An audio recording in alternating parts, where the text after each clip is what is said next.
নমস্কাৰ। আজি একচুৱেলি কোনো ট্ৰেভেল বা খাদ্য বিষয়ক কোনো কথা লৈ পেলাই অহা নাই। মুখ্য উদ্দেশ্যটো হৈছে এই কলিকতাত যিটো ঘটনাটো হ'ল ধৰ্ষণ আৰু হত্যাকাণ্ডৰ, সেই ঘটনাটোৰ পৰা একচুৱেলি বৰ এটা অশান্তি লাগি আছে। যিহেতু মই নিজেও এজন চিকিৎসক, মই ফৰেনচিক মেডিচিনৰ, গতিকে মই ভাবিলোঁ এই বিষয়ক অলপ আমি কথা পাতোঁ। এতিয়া গোটেই দেশৰ বিভিন্ন সংখ্যক চিকিৎসকে প্ৰটেষ্ট কৰি আছে বা বেলেগ মানুহেও তেওঁলোকক সমৰ্থন জনাইছে, কিন্তু এটা বস্তু যদি আমি চাবলৈ যাওঁ, বাৰে বাৰে এনেকুৱা ঘটনাবোৰ কিয় ঘটি আছে?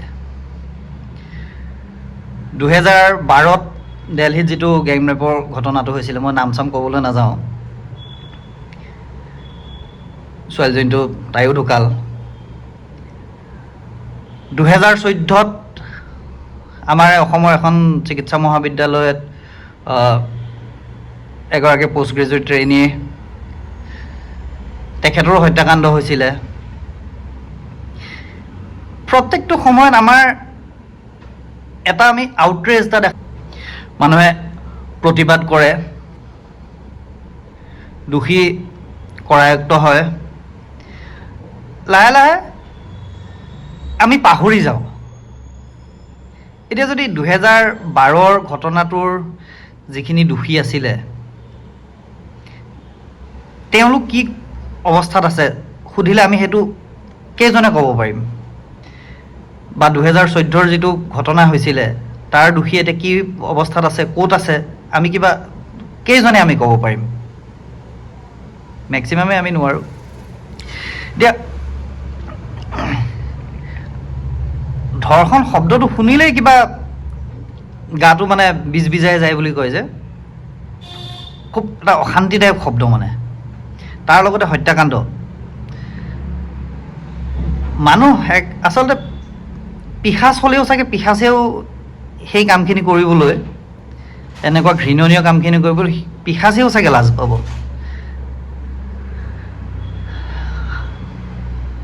তথাপি এতিয়া যদি আমি চাবলৈ যাওঁ, ভাৰতবৰ্ষত প্ৰত্যেক 15 মিনিটত এটাকৈ ৰেপ হয় বুলি কয় ষ্টেটিষ্টিক্স দেই। আমাৰ ৰেপৰ যিটো ৰেট, USA, অষ্ট্ৰেলিয়া, UK বা চাউথ আফ্ৰিকা, এনেকুৱা ধৰণৰ কাণ্ট্ৰিবোৰতকৈ আমাৰ ৰেপৰ ৰেটটো, ধৰ্ষণৰ ৰেটটো খুবেই কম। এতিয়া কম নে ৰিপৰ্ট কৰা নহয়, সেইখিনি একজেক্টলি কোনেও ক'ব নোৱাৰিব। কোনোবাই যদি ষ্টেটিষ্টিকেল এনালাইচিছ কিবা ষ্টাডি কৰিছে তেতিয়াহ'লে তেওঁলোকে চাগে ক'ব পাৰিব, কিন্তু ৰিপৰ্টছবোৰ চাই পেলাই সেইখিনি ক'ব পৰা নাযাব। ইণ্ডিয়াত 2018, তাৰ 2018 নে 2018ত আছিলে, তাৰ মতে ইণ্ডিয়াত 1 লাখ পপুলেশ্যনত 5.8জনী নাৰীৰ ধৰ্ষণ হয়। এইটো যদি ইউকেত চাব যাওঁ, ইউকেত 1,17,000গৰাকী মহিলাৰ ক্ষেত্ৰত এই কৰ্ম হয়, কাণ্ড হয়। অষ্ট্ৰেলিয়াত 28.6, 28.6% মহিলা 1 লাখ পপুলেশ্যনত, জনসংখ্যাৰ ভিতৰত তেওঁলোকে এইখিনি হয়। চাউথ আফ্ৰিকাত 1,95.9%, 1,96,000গৰাকী মহিলাই ধৰ্ষিতা হ'ব লগা হয়। USA একেই, বহুত বেছি, 27। ইণ্ডিয়াত কি হয়, যিমানখিনি ৰেপ কেছ ৰেজিষ্টাৰ্ড হয় তাৰ পৰা মাত্ৰ 27% মানুহে কনভিক্টেড হয়, দোষী সাব্যস্ত হয়।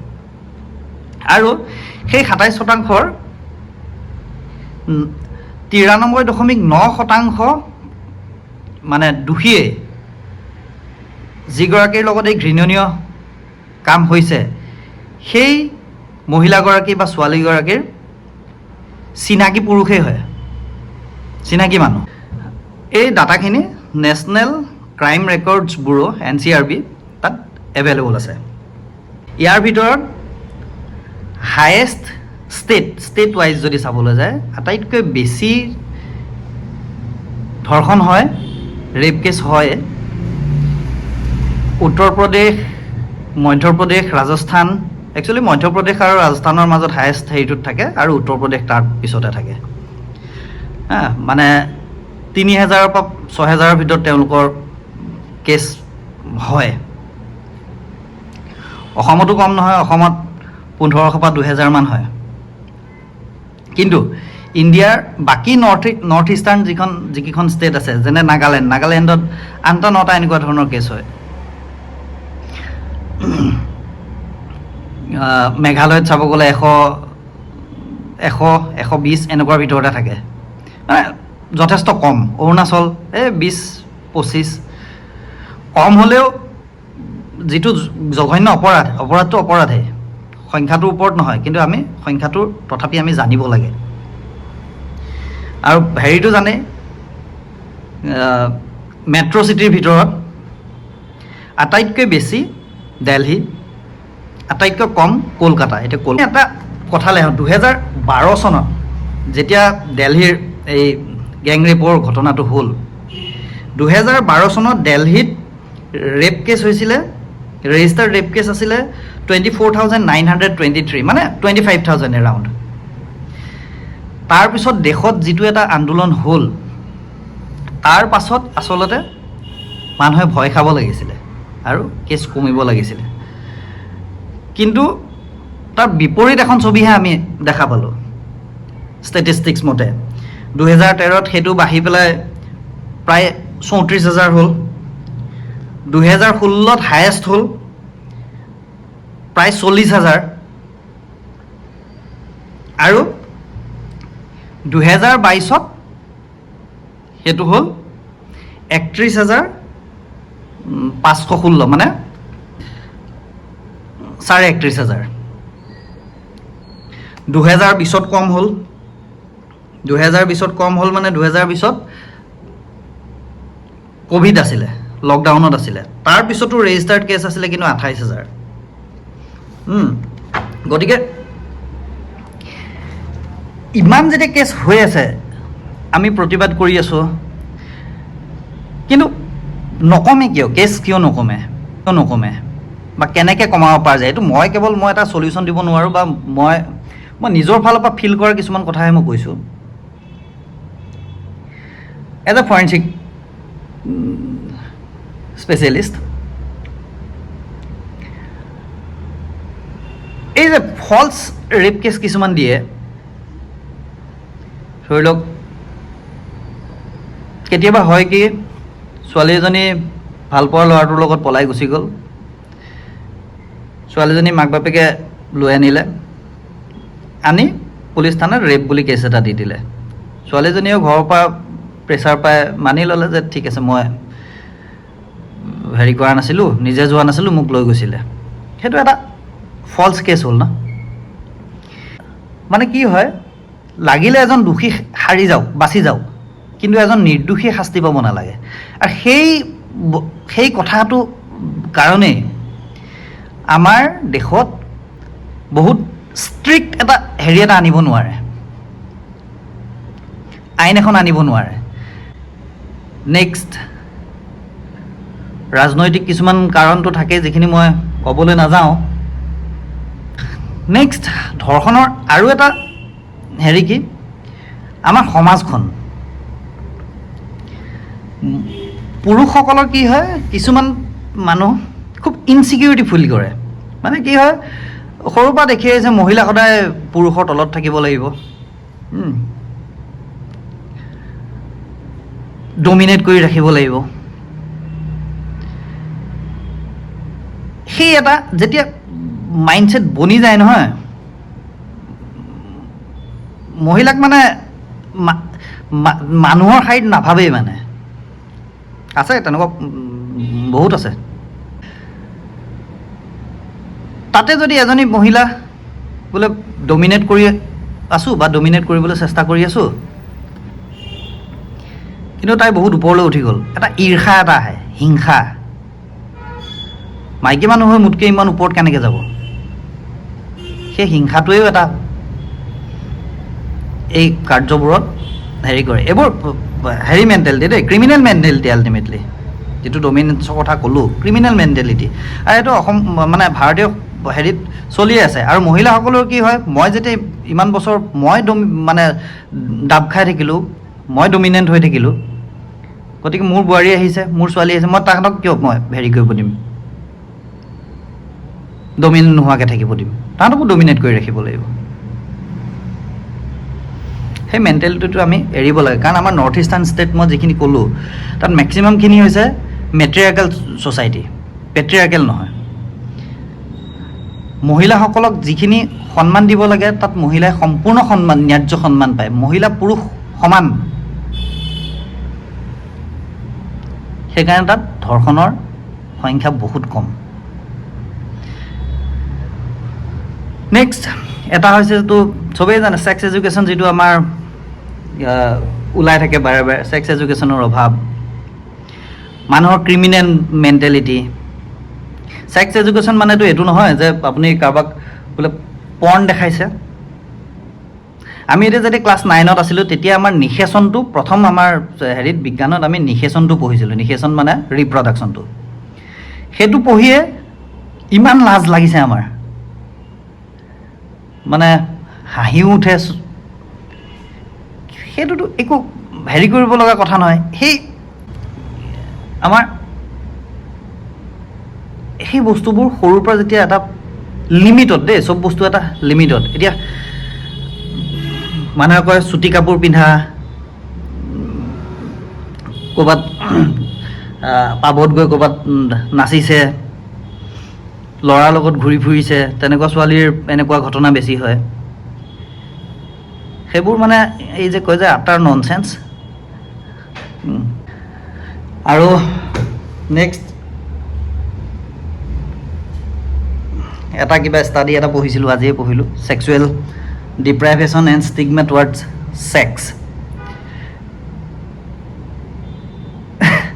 এইটোত বাৰু মই একো ছেক্সুৱেল ডিপ্ৰাইভেশ্যন এটা এইটো ক'লে নালাগে, একো দৰকাৰী নহয়। কাৰণ ছেক্সুৱেল ডিপ্ৰাইভেশ্যন কি? ছেক্সুৱেল ডিপ্ৰাইভেশ্যন মহিলাসকলৰহে বেছি ছেক্সুৱেল ডিপ্ৰাইভেশ্যন হয়। কিবা এটা যদি অঘটন ঘটক, অঘটন মানে কি, ল'ৰা এটা ছোৱালী এজনী ক'ৰবাত গ'ল, গৈ ঘূৰি ফুৰিলে, ছোৱালীজনীকহে হেৰি কৰিব সমাজে, কিয় তাই গ'ল। ল'ৰাটোক কিন্তু নুসুধে তই তাইক কিয় লৈ গ'লি, তাইৰ লগত কিয় গ'লি। সম্পূৰ্ণ দুখ ছোৱালীজনীহে দিয়ে।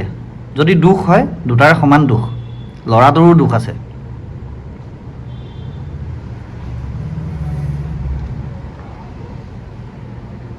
কিছুমান বস্তু কি হয়, এতিয়া মানুহে খুলি পেলাই ওলাইও আহিব নোৱাৰে মানুহে। কাৰণ যেতিয়া ধৰ্ষণ এটা হ'ব, ছোৱালীজনী হেৰি বদনামী হৈ গ'ল। আৰে তাই একো কৰাই নাই, তাইৰ ওপৰত কোনোবাই অনিষ্ট কৰিছে, বদমাচি কৰিছে, তাই কেনেকৈ বদনামী হ'ল? তাই নিজে কিবা এটা কৰিলেহে বদনামী হ'লহেঁতেন। সমাজেও কিছুমান মানে অস্বাভাৱিক কথা। মোৰ মনৰ পৰা যিখিনি ক'ব লগা আছিল সেইখিনিয়ে ক'লোঁ, আৰু কিবা কিবি থাকিল চাগে ক'বলৈ। কিন্তু ভাবিবচোন, এইখিনি আমি এতিয়া প্ৰতিবাদ কৰিছোঁ আৰু কৰিব লাগে, কিন্তু আমি ফ'ল' আপো কৰিব লাগে যে নেক্সট কি হ'ল। এনেকুৱা নহয় যে এইটো কেছেই আমি কেৱল প্ৰটেষ্ট কৰিলোঁ, প্ৰতিবাদ কৰিলোঁ এইটো কেছৰ কাৰণে, নেক্সট যি হয় হ'ব। গোটেই সমাজখন আমি একেলগে ওলাই আহিব লাগিব, একেলগে থাকিব লাগিব। আমাৰ পুৰুষতান্ত্ৰিক কিছুমান মেণ্টেলিটি সলাব লাগিব, সকলো সমান সেই হেৰিটো আমাৰ মাথাত আহিব লাগিব, তেতিয়াহে এই কেছবোৰ বন্ধটো নহয়। কাৰণ এইটো এটা মেণ্টেল ডিজিজ। মেণ্টেল ডিজিজ বুলি নকওঁ, মেণ্টেল ডিজিজ বুলি ক'লে আকৌ এই মানে মেণ্টেল ইলনেছ বুলি ক'লে আকৌ যিকেইটা বদমাছকেইটা সেইকেইটা আকৌ ওলাই যাব, পাগল আছিলে বাচি গ'ল।